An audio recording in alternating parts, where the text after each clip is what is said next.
I'm getting so much clarity and insight coming through ever since I started talking about this whole longing, the yumminess of the longing and how to meet it, how to be with it, which of course is what I'm doing myself. And the more I just spend time with that and share it here on my channel, more comes through and more comes through, or it kind of refines it and expands it. It's so much fun. It really is. So this morning when I was driving and I was going somewhere, and then, I started getting these insights or downloads, whatever we want to call them, or just a deepening of the clarity. So I had to take a few notes, and I knew that I really wanted to share some of this. And it may sound similar to what I've said. It probably all is the same, but there's kind of a deepening and more flavors, more nuances of it, and it allows me to rest deeper back into it. So I hope that might be the same for you. So let's talk about this concept or this biblical quote that heaven is spread all over the earth and man cannot see it. When I heard that the first time many, many years ago, it was just like, oh my gosh.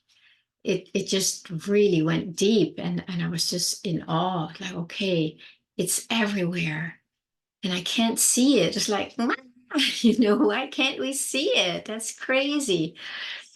So as we move through life and we forget about it because we can't see, hear, taste, touch, or smell it, and it's disturbing. It's frustrating that why why does this quote say that it's here and we can't see it? It's like, what good does that do me? Then I don't want to hear about it. Show it or be gone. And most of us have simply turned away from it, and because we don't know what to do with it. So here's what I want to say about it. We can't see, hear, taste, touch, and smell it with our five physical senses because they are not part of heaven. That might be a little confusing because, yes, everything is God and that is all true, but maybe we just can't see it because we are looking through this lens where we see other things, right? We see duality, we see suffering, and that is the world we live in our five sense mind. That's not the real world. It's a fabricated world. It can be called the matrix, the false light, an overlay, a simulation. It's like something has been placed on top of what is here, so we can't see it. But here's the thing. Most of us, if not all of us, we have some kind of a longing for betterment, for love, for peace, loving relationships, fulfillment. That is the natural drive in most people. Like we want to get somewhere where things are better than they are here in our experience. So that tells me something. If we can't see, hear, taste, touch, and smell it, there is something in us that knows that it is possible, even though there may not be visible signs for that in our life. But there's something that drives us.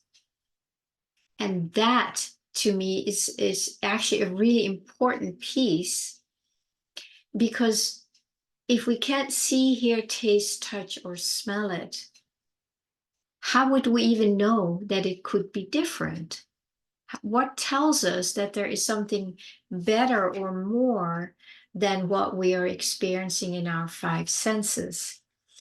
So that is what I would say, that heaven is spread all over the earth and man cannot see it. No, but we know there is something.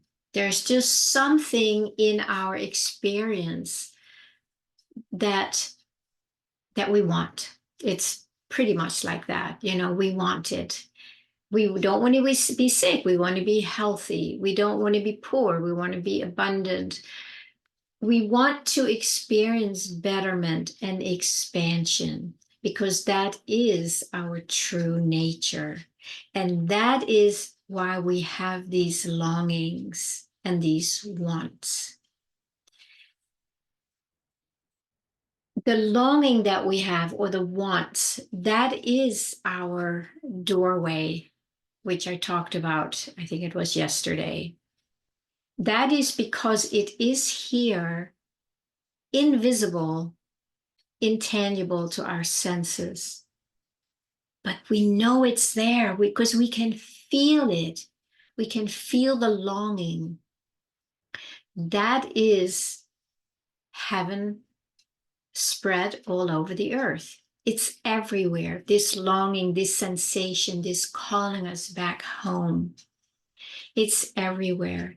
And we need to tune into that and not into what our five sense mind presents to us. It's very different, isn't it? But because we have been so conditioned to believe our five sense mind, we think that the only way we can get to this longing and have it fulfilled is by working harder and efforting more and suffering and all the things that we do in the hopes to get there. But we are doing it in our five sense mind, which is the matrix, which is the simulation. And that is not part of heaven being spread all over the earth. It's a different experience. You can say maybe, I don't know, it's a different timeline, it's a different frequency. I mean, we can't deny that it's here, but we can certainly question if that is real, if it's realistic, if it's true. And then we can go to this place and say, okay, well, I long for something better. I want something more expansive, more fulfilling, more peaceful. That is where we need to go. We have to follow that because that will take us to the heaven that is spread all over the earth, because it is everywhere, and it is up to us to tune into that.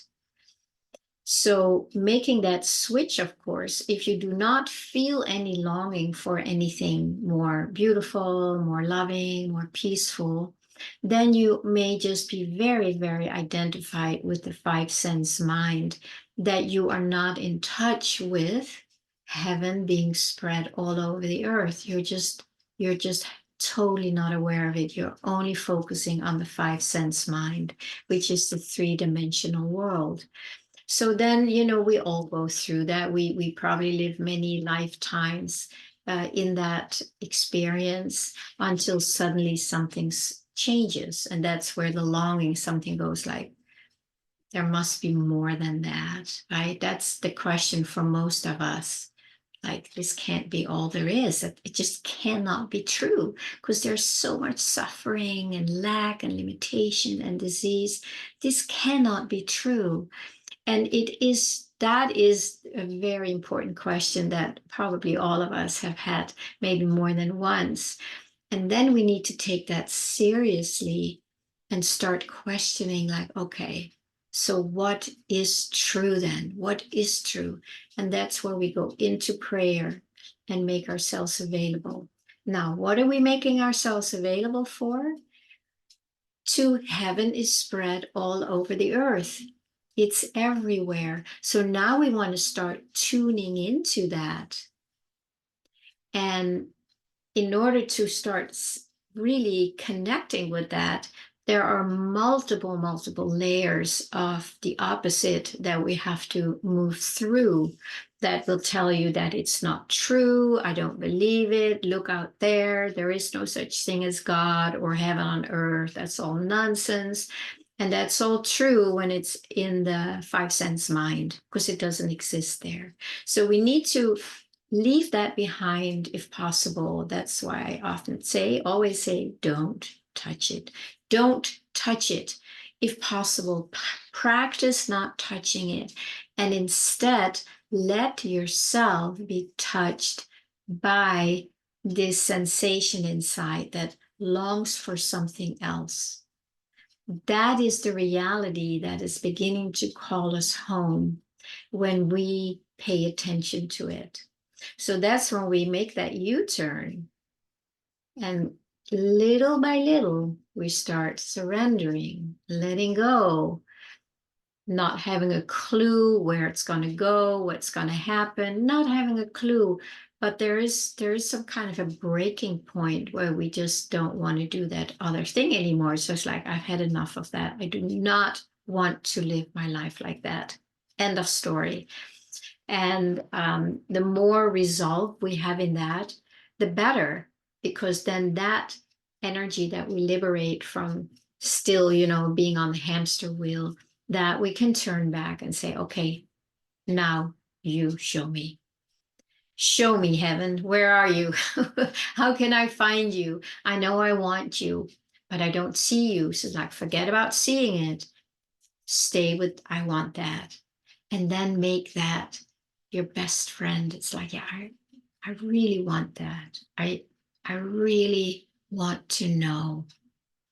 And if you can get an elevated emotion is used in certain communities, if you can come to an elevated emotion in that, yeah, I want that. Yes, I want that. With a sweetness, with a yes, with an okayness and acceptance that you want that, then then you have turned around and you're beginning to feel the sweetness of who you are, of heaven on earth, because you are allowing yourself to really say yes, yes, yes, please. You can say, yes, please, me too. Me too. And do it when you can. We can't always do it right away, but when you can, do it with a smile on your face and say, yes, yes, me too. And right away, you connect with the love and joy that you are looking for. So it's almost like you ring the doorbell with your own love and joy, and the door will be opened because you're meeting it with its own frequency. So you're open. Now, if you go and say, yeah, I want it, but I can't have it, you're not opening the door. You're not ringing the bell. You're going the opposite direction. So take some time, and really start cultivating this longing in your heart. Let yourself be taken by it and let it show you what it is, what it is, what it is pulling you back to. And then see what happens. So I want to invite you, I've said it a few times, go to my website so you could stay connected with what I'm beginning to offer as, besides my YouTube channel. I'm going to have some monthly connections on Zoom, live with Zoom, so we can explore this a little further, and maybe there can be some questions and answered or some exploration together. So if you are interested in that, make sure you get on my email list. You just go to my website, which is right in the description. And then we can take it much further. It is more fun to do together. The energy and the frequencies grow, and we support each other in really taking in the yumminess of what we long for. So, my friends, if you like this, I want to invite you also to like and subscribe and comment and share with your friends. I think there's many people who would love to really understand the longing and how it is our friend, and how we can start merging with it through our love for it. Okay, so I wish you a beautiful day. Thank you.